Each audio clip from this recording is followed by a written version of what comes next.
Welcome all. इस video में Nifty का एनालिसिस देख लेते हैं कि फ्राइडे के दिन हम कैसे ट्रेड प्लान कर सकते हैं, क्या इंपॉर्टेंट लेवल्स होगी। क्योंकि थर्सडे मार्केट क्लोज रहेगा, आपको पता है 15 अगस्त है, इंडिपेंडेंस डे है, ठीक है, तो हॉलीडे है। और मेरी तरफ से देखिए आप सभी लोगों को इंडिपेंडेंस डे की हार्दिक हार्दिक शुभकामनाएं। अब देख लेते हैं फ्राइडे के लिए एनालिसिस, बट उससे पहले वेडनेसडे के लिए क्या एनालिसिस हमने किया था देख लेते हैं। क्योंकि कहीं ना कहीं आप देखोगे वेडनेसडे का दिन पूरा का पूरा रेंज बाउंड मार्केट रहा है, कहीं नहीं गया है। अब एनालिसिस में हमने बहुत ही क्लियर देखा था, मैंने आपको क्या चीज़ बताई थी यहाँ पे कि मार्केट कंटिन्यू गिरते हुए आ रहा है और ये लेवल मार्क करके दी थी आपको, यहाँ आ जाती है वो लेवल, ये लेवल थी 24,115।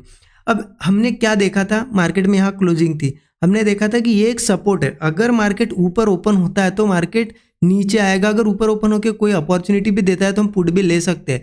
मार्केट ओपनिंग के बाद ही देखिए तेजी से यहाँ पे इस लेवल पे आया। अब इस लेवल पे क्या डिस्कशन था कि अगर 24,115 पे मार्केट आता है, 24,115 पे मार्केट अगर आता है तो यहाँ पे सपोर्ट है, यहाँ से बायर्स थोड़े बहुत एक्टिव हो सकते हैं। क्लियरली हमने डिस्कस किया था कि बायर्स एक्टिव हो सकते हैं, बट ज़्यादा ऊपर बायर्स नहीं ले जा पाएंगे, एक बाउंस बैक छोटा सा दिख सकता है। तो हम ऐसे में हम इसके नीचे 24,115 के नीचे जब आएगा तब ट्रेड प्लान करेंगे, ये डिस्कशन था। देखिए जो डिस्कस करते हैं, जो हम यहाँ पे एनालिसिस करते हैं ना, उसको फॉलो करना बहुत ज़रूरी होता है। क्योंकि हर लेवल पे कोई ना कोई लॉजिक होता है, वहाँ पे कोई सेटअप होता है, तभी जाके कुछ अच्छा ट्रेड भी मिलता है। अब इस लेवल पे देखिए, क्योंकि सभी चीज़ें देखनी पड़ती है ना, ये सपोर्ट था, मार्केट भले ही सेलिंग साइड है, बियरिश है, बट इतने दूर से अगर आ रहा है और यहाँ पे अगर 24,115 पे सपोर्ट है तो ऑब्वियस सी चीज़ है, कुछ लोग प्रॉफिट बुक करेंगे, कुछ लोग थोड़ा बाइंग करने की कोशिश करेंगे, तो थोड़ा बहुत मार्केट ऊपर आएगा, थोड़ा सा बिल्कुल। और ये देखिए इस ऊपर जब आया ना, यहाँ पे प्रॉफिट तो वैसे भी किसी ने नहीं बनाया, क्योंकि मार्केट ऊपर कैसे गया, कंसोलिडेट ऊपर गया ही नहीं, मतलब साइडवेज ही हो गया। लेकिन बायर्स आए यहाँ पे, इसलिए साइडवेज हुआ ना। अगर यही मूव इतना बड़ा ना होके यहाँ पे थोड़ा सा ही मूव, सेलिंग मूव छोटा होता ना, तो ये इतना रुकता नहीं, सीधा निकल जाता। तो ये चीज़ें होती है। देखिए एनालिसिस के हिसाब से अगर चले होगे आप तो यहाँ पे कोई ट्रेड नहीं बना, क्योंकि मैंने कहा था आपको कि ये सपोर्ट टेस्ट करने के बाद थोड़े बायर्स आएंगे, इसलिए हमें फिर रुकना पड़ेगा। इसके नीचे जब तक नहीं जाता मार्केट हम पुट नहीं ले सकते, और कॉल के बारे में हमने ऊपर डिस्कस ही नहीं किया था, राइट। तो इस तरीके से अगर चले होगे तो आपने आज का दिन अवॉइड किया होगा और आप बचे होगे लॉस से। क्योंकि इस रेंज बाउंड मार्केट में मुझे बताइए कौन यहाँ पे प्रॉफिट बनाया होगा, मतलब किसने बनाया होगा। अगर ऑप्शन बायर है तो चलो ऑप्शन सेलिंग करते हो आप कुछ, तो आपने अगर कॉल पुट दोनों सेल कर रखे तो चलो ये साइडवेज हुआ तो प्रॉफिट बना। लेकिन 95% से ज़्यादा लोग तो यहाँ ऑप्शन बायर ही है हमारे चैनल पे। तो देखिए क्या हुआ होगा, पुट लिया किसी ने, ऊपर आया ऐसे लग गया, किसी ने कॉल लिया नीचे गया ऐसे लग गया। तो इसीलिए चीज़ें फॉलो करनी होती है। अगर आपने एनालिसिस को फॉलो किया तो आज का दिन आप बच गए होंगे। ज़रूर कमेंट में बताइएगा, सो दैट बाकी बिगिनर्स भी, उनको भी थोड़ा कुछ सीखने मिले। आपके यहाँ पे चीज़ें, जो चीज़ें आप फॉलो करते हो वो भी यहाँ पे कुछ ना कुछ इंप्लीमेंट करने की कोशिश करेंगे, ठीक है। और देखिए वीडियो को लाइक नहीं किया होगा तो ज़रूर लाइक कर दीजिए। अब देखते हैं कि फ्राइडे कैसे ट्रेड प्लान कर सकते हैं। उसके लिए क्या करते हैं ना, 15 मिनट चार्ट पे चलते हैं। देखिए 15 मिनट चार्ट पे आगे कहीं ना कहीं एक चीज़ हमने देखी थी, ये सपोर्ट लेवल हमने वैसे भी देखा था कि 24,115 का बहुत इंपॉर्टेंट सपोर्ट है, ठीक है। अब कहीं ना कहीं क्या हो रहा है, यहाँ पे 24,115 का जो सपोर्ट है, अब ये मार्केट ने कोशिश आज किस बायर्स यहाँ पे ऊपर नहीं ले जा पाए, तो कहीं ना कहीं अपॉर्चुनिटी होगी। अगर गैप अप भी होता है ना, अपॉर्चुनिटी होगी हमारे लिए, ठीक है।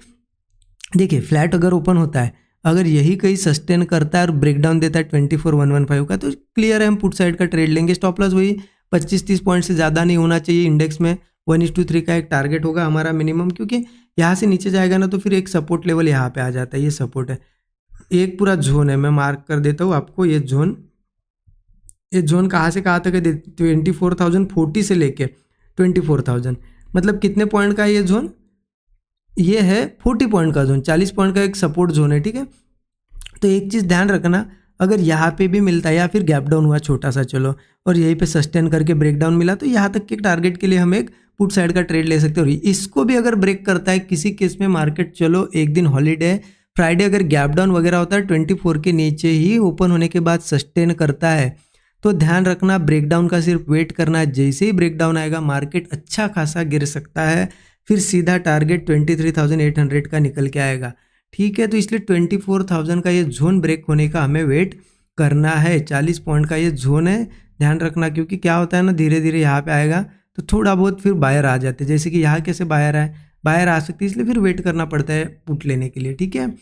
ओके, अब ये तो होगी चलो अगर फ्लैट ओपन होकर नीचे जाता है, गैप डाउन होता है, बट अगर गैप अप होता है तो क्या करना है? क्योंकि मार्केट का यहाँ पे जो अभी प्राइस एक्शन हमें दिखाई दे रहा है, प्राइस एक्शन तो क्लियर हमें सेलिंग साइड दिखाई दे रहा है, और ऐसे में अगर यहाँ पे बायर्स ऊपर ज़्यादा ले जा नहीं पाए, है ना, और ऐसे में अगर गैप अप होता है तो समझ लेना ये सेलिंग यहाँ पे कंटिन्यू हो सकती है, ठीक है, लेकिन एक पर्टिकुलर लेवल तक की, ठीक है। अब ये लेवल देखिए, यहाँ से गिरा ना मार्केट 24,330, इसके नीचे नीचे गैप अप होना चाहिए। ऊपर होता है तो क्या होता है, जैसे जैसे सेलर्स के सेल कटने लगते हैं तो फिर मार्केट और ऊपर जाने की कोशिश करता है, फिर ये हाई तक आ जाता है।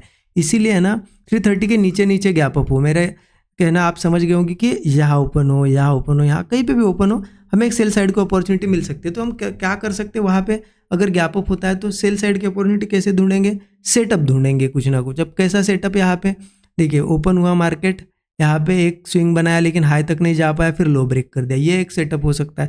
या फिर मार्केट यहाँ ओपन होने के बाद साइडवेज थोड़ा कंसोलिडेट होगा, ब्रेकडाउन दे देगा, ऐसे में भी पुट हम प्लान कर सकते हैं। या फिर क्या होगा, मार्केट कभी कभी थोड़ा ट्रैप करता है, ऊपर ओपन होता है, हमें तो पता है नीचे आने वाला है, ऊपर ओपन होता है, थोड़ा बहुत ऐसा एक ब्रेकआउट भी बनाता है। लोगों को लगता है, जो लोग बिगिनर है वो उनके लगता है अब चलो गैप अप हुआ, ब्रेकआउट दिया, ऊपर जाएगा, वो कॉल में बैठते हैं, और जैसे ही फेलियर आता है ना, मार्केट तेजी से नीचे आता है। तो ऐसा अगर सेटअप बनता है तो फेलियर पे भी हम पुट ले सकते हैं। स्टॉप लॉस वही 25 से 30 पॉइंट रखना है, टारगेट मिनिमम 1:3 का हमारा रहेगा, या फिर इन सपोर्ट को टेस्ट करने आएगा मार्केट, ठीक है। तो ध्यान रखना, सिर्फ जब तक कि 24,330 के ऊपर मतलब नीचे गैप अप होता है तो ठीक है, इसके ऊपर अगर जाता है और सस्टेन करता है ब्रेकआउट वगैरह, फिर थोड़ा बहुत कोशिश हो सकती है ऊपर जाने की, ठीक है। लेकिन इसके नीचे तो हम बिल्कुल सेल साइड ही, हमारा व्यू ज़्यादातर सेल साइड का है। हाँ, अभी मार्केट देखिए, मार्केट अगर यहाँ ओपन हुआ फिर ऊपर भी जा रहा है धीरे धीरे धीरे, तो वेट करो कहीं ना कहीं से वो कंसोलिडेट करके जब ब्रेकडाउन बनाएगा ना तभी पुट लेंगे। मैं कॉल साइड अब थोड़ा इंटरेस्टेड नहीं हूँ। देखिए मार्केट अभी भी अनसर्टन है, मार्केट में यहाँ पे कोई फिक्स यहाँ पे ट्रेंड नहीं बन रहा है, क्योंकि आप देख थोड़ा पीछे जाओगे, 2-4 दिनों का डाटा देखो, कभी गैप अप, कभी गैप डाउन, कभी गैप अप, गैप डाउन। ऐसे में हमें क्या करना पड़ता है, प्राइस एक्शन को ज़्यादा फॉलो करना पड़ता है। प्राइस एक्शन को फॉलो करेंगे, इसका फ़ायदा क्या होता है, देखिए प्राइस एक्शन को फॉलो करोगे, जब सेटअप बनेगा तब ट्रेड बनता है, राइट। और जब ट्रेड बनता है आपको पता है target, most of the time target ही मिलता है। और प्राइस एक्शन को फॉलो करने का एक फ़ायदा है कि जिस दिन मार्केट को कहीं नहीं जाना, सेटअप भी नहीं बनेगा, जैसा कि आज नहीं बना, राइट। और डिस्कशन भी था हमारा, तो नहीं बना तो क्या होता है, हम बच जाते हैं। तो ज़्यादा दिन हमारे टारगेट वाले होते हैं या फिर अवॉइड वाले होते हैं, मतलब लॉसेस वाले दिन जो होते हैं ना बहुत कम होते हैं। तो ये फ़ायदा होता है प्राइस एक्शन को स्ट्रिक्टली फॉलो करने का। और देखिए ये कैसे क्या चीज़ें आपको अगर लर्न करनी है, क्योंकि मैसेज आते हैं लोगों के कि कहाँ से सीखना है, क्या करना है,